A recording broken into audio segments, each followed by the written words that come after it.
Assalamualaikum warahmatullahi wabarakatuh. Bismillahirrahmanirrahim. Alhamdulillahi rabbil alamin. Wassalatu wassalamu ala sayyidina Muhammadin wa ala alihi wa ashabihi ajma'in, amma ba'd. Saudara-saudari sekalian, sahabat-sahabat sekalian yang dimuliakan Allah Subhanahu wa taala, alhamdulillah selamat berjumpa kembali dalam kajian Islam. Ya, mudah-mudahan apa yang kita lakukan diberkahi dan diridhoi Allah Subhanahu wa taala. Kali ini kita akan membahas satu hadis Rasulullah Sallallahu Alaihi Wasallam yang dicantumkan oleh Al-Imam An-Nawawi dalam kitabnya yang sangat fenomenal, Al-Arba'in An-Nawawiyah, ya, hadis ke-35 yang berbicara tentang persaudaraan Islam, Al-Islamiyah. Baik, kita baca saja langsung hadisnya. Radhiyallahu anhu qala Rasulullah sallallahu alaihi wasallam, la tahasadu wa la tanajashu wa la tabaghadu wa la tadabaru wa la yabi' ba'dukum ala bai'i ba'd. Muslim la yadlimuhu wa la yakhdhuluhu wa la yahqiruhu. At-taqwa hahuna wa yushiru ila sadrihi thalatha marrat. Bihasbi imri'in minasyarri an muslimi haramun damuhu wa maluhu wa irduhu. Rawahu Muslim.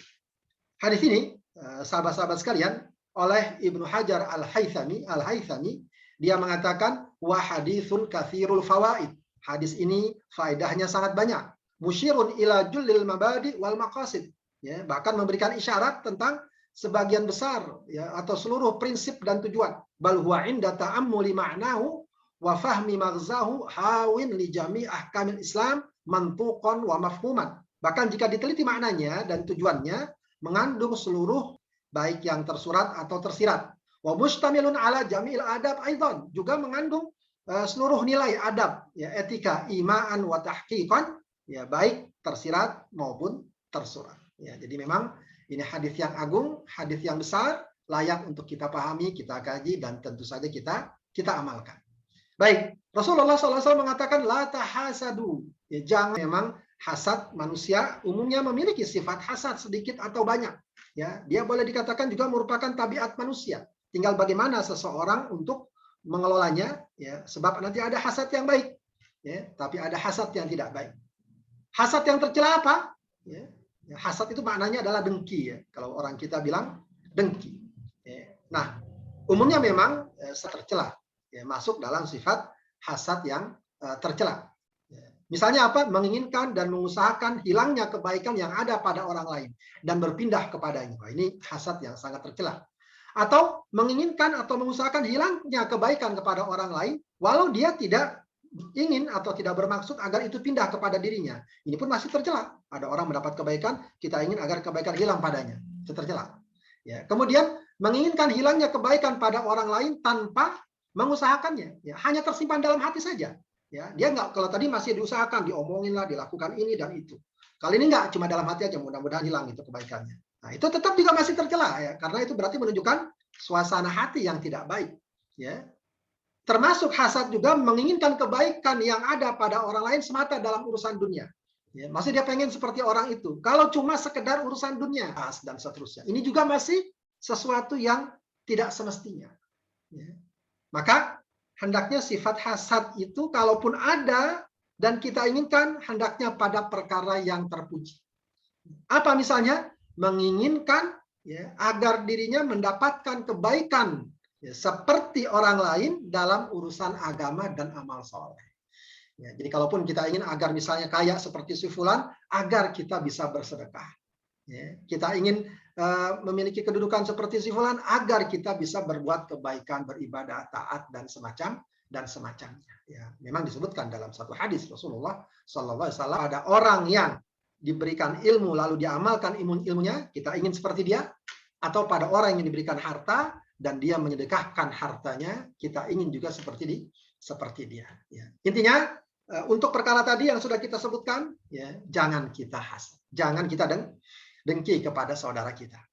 Baik, kemudian Rasulullah katakan wala tanajashu, jangan kalian bersikap najas. Ya, najas kalau diartikan secara umum menipu, ya. Ya, ada dalam fikih namanya bai'un najas, jual yang mengandung tipuan, tapi juga maksudnya di sana ada juga jual lelang ya, sebab ada dalam unsur lelang itu atau ada praktek di lelang itu yang tidak baik, orang pura-pura beli ya agar harga tawar naik padahal dia nggak bermaksud beli, nah, tinggi ya, itu penipuan ya. Atau secara umum maknanya ya, jangan suka menipu orang ya, baik dalam jual beli, dalam pekerjaan, dalam pergaulan ya, wala tanajasu, jangan kalian saling menipu.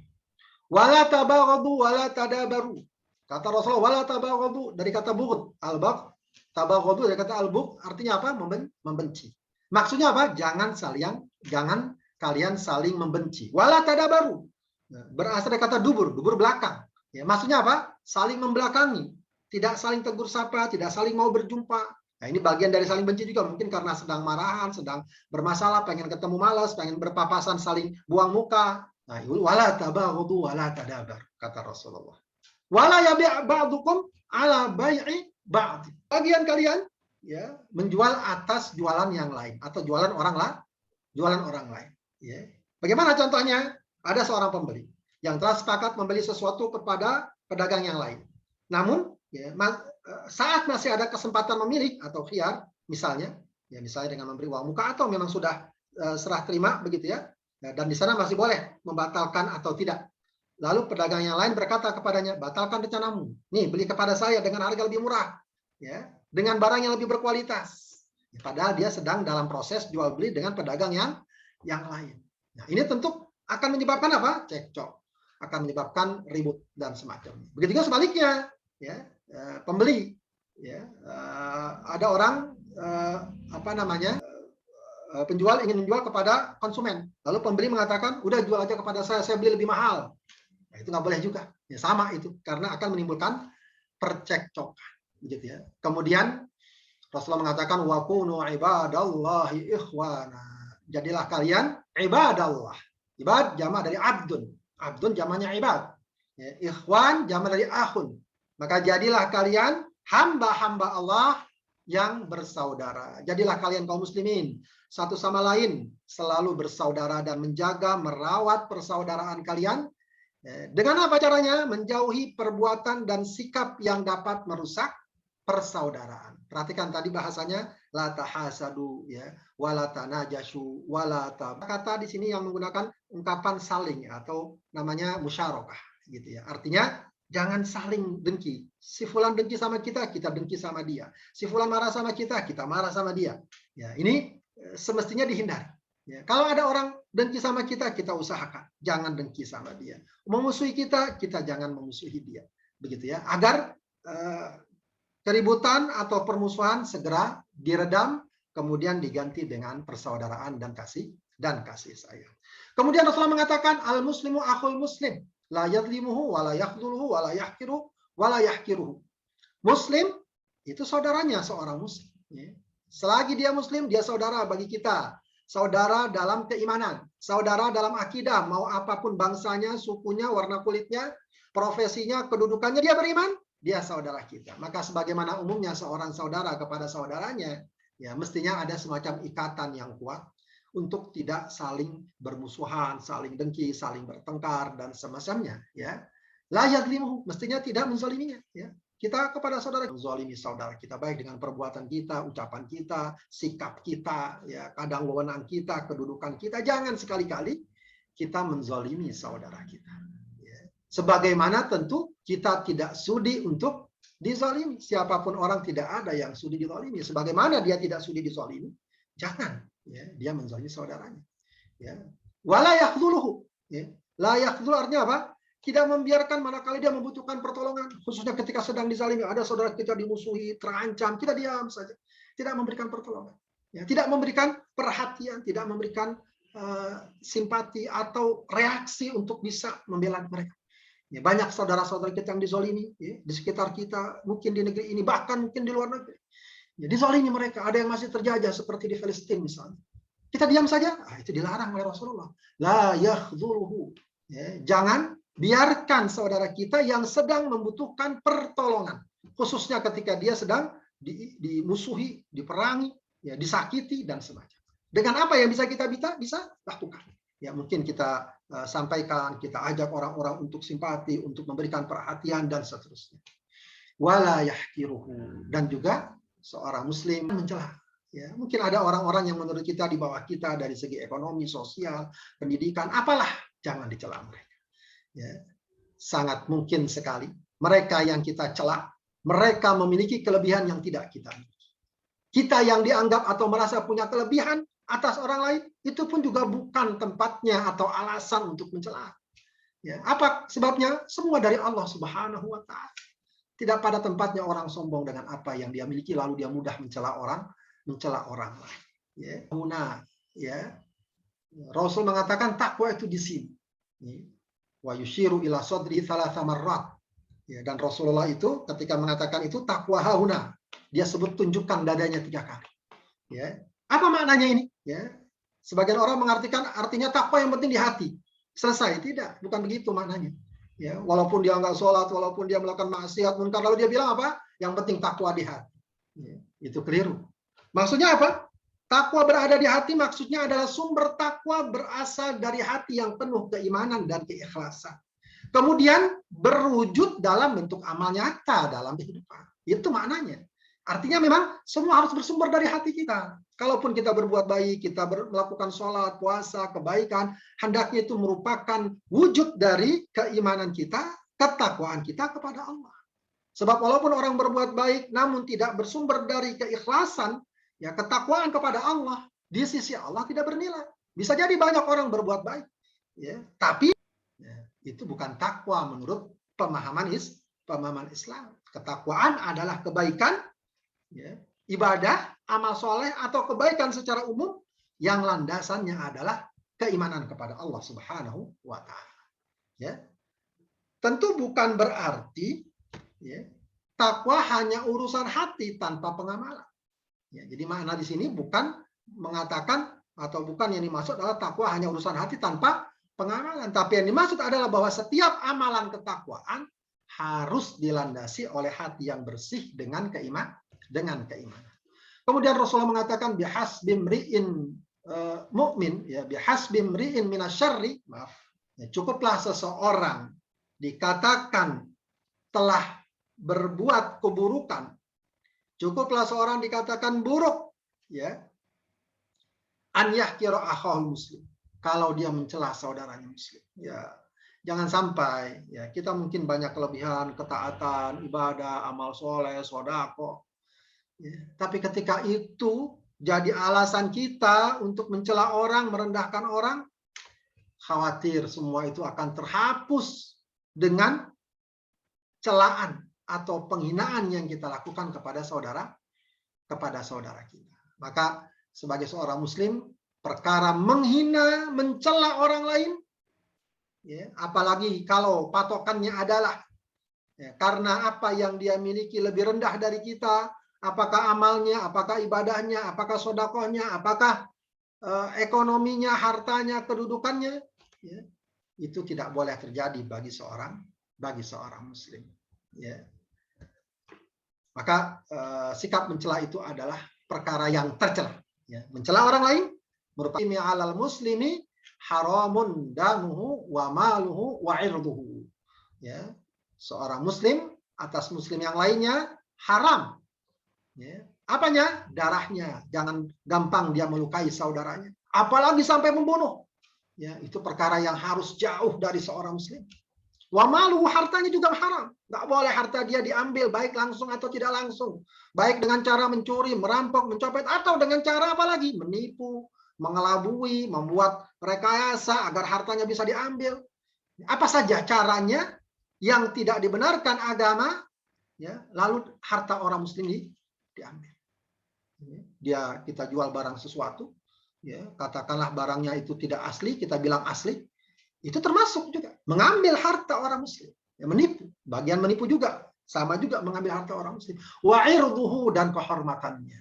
Kehormatannya di sini bagaimana? Kita jatuhkan nama baiknya, kita jatuhkan martabatnya, ya, kita sebarkan misalnya keburukan-keburukannya, itu nggak boleh bagi seorang muslim. Maka jelas Rasulullah mengatakan kita, baik melukainya, mengambil hartanya, menjatuhkan kehormatannya. Bahkan dalam Haji Wada Rasulullah mengatakan itu dengan jelas, ya, bahwa harta kalian, darah kalian haramun kahurmati yaumikum hada wa syahrikum hada wa baladikum hada. Haram darah kalian, harta kalian untuk dirampas, diambil, sebagaimana haramnya perbuatan-perbuatan yang sebagaimana beratnya, ya, perbuatan-perbuatan maksiat dan perbuatan keharaman dilakukan pada hari yang mulia ini, pada tempat yang mulia ini, pada bulan yang mulia ini. Ya, saking bagaimana Rasulullah menjaga agar seorang muslim tidak sampai menyakiti saudaranya. Nah, sahabat-sahabat sekalian, dalam hadis ini ada sebuah pelajaran yang sangat penting, ya, bagaimana, ya, dalam berukhuwah dan bersaudara hendaknya kita meninggalkan, menjauhi sifat-sifat yang sangat berpengaruh, ya, yang sangat besar pengaruhnya dalam merusak ukhuwah. Apa diantaranya? Kezaliman. Jangan menzalimi saudara kita. Banyak ayat-ayat atau hadis-hadis yang sangat mengecam perbuatan kezaliman. Kemudian apalagi dengki, ya, dengki, hasad. Ini juga akan merusak kalau ingin agar tidak senang dengan kebaikan orang lain dan semacamnya. Kemudian dusta, berdusta, ya, akan dapat merusak persaudaraan. Kemudian membiarkan saudaranya yang membutuhkan pertolongan, saudaranya sedang dalam kondisi terjepit, kondisi sempit, dalam kondisi susah atau bahkan terancam, kita diam. Tidak ada sama sekali respon, perhatian, kepedulian. Ya, itu akan merusak ukhuwah. Dan kemudian perkara lain juga adalah mencela. Kita celak saudara kita dengan ini, dengan itu juga jelas adalah merupakan perkara-perkara yang dapat merusak ukhuwah.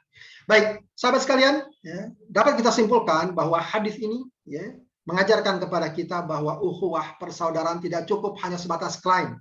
Wah, kita bersaudara, kita muslim bersaudara, ambil harta orang lain, menipu saudaranya, mencela saudaranya. Nggak cukup dengan klaim, jargon, tapi sikap yang nyata dan jelas dalam kehidupan sehari-hari. Ya. Di antara yang sangat ditekankan di sini, sebagaimana Rasulullah sebutkan dalam hadis ini, bagaimana kita meninggalkan perkara-perkara yang tadi sudah disebutkan, yang dapat merusak ukhuwah tersebut. Jadi walaupun dia nggak bilang, oh kita jaga ukhuwah Islamiyah, tidak perlu dia katakan begitu, tapi sehari-hari dia berusaha untuk dekat dengan saudaranya, tidak menyakiti saudaranya, sesungguhnya dia sudah menerapkan nilai-nilai ukhuwah Islamiyah. Ya. Belum lagi tentu kalau ditambah lagi dengan sikap berbuat baik, menyenangkan, membantu, meringankan segala kesulitan. Wah, itu tentu saja lebih mulia lagi. Jadi boleh dibilang ini merupakan perkara yang sangat mendasar. Minimal, ya, ukhuwah itu kamu tidak menyakiti, tidak menzalimi, tidak mencela. Itu minimal sekali. Ya, sebab apalah artinya kita berbicara ke sana kemari tentang ukhuwah, namun ya, perbuatan kita bertolak belakang. Kemudian hadis ini memberikan makna sikap buruk orang lain jangan mengundang kita untuk membalasnya dengan sikap yang sama. Tadi ada istilah tahasad, saling hasad. Kadang-kadang atau saling marah, saling menipu. Kadang-kadang ada orang hasad karena apa? Orang lain hasad. Orang menipu karena orang lain menipu. Nah, jangan balas kejahatan, keburukan orang lain dengan keburukan kita. Orang lain mungkin menipu kita jangan menipu dia. Orang lain hasad sama kita jangan hasad sama dia.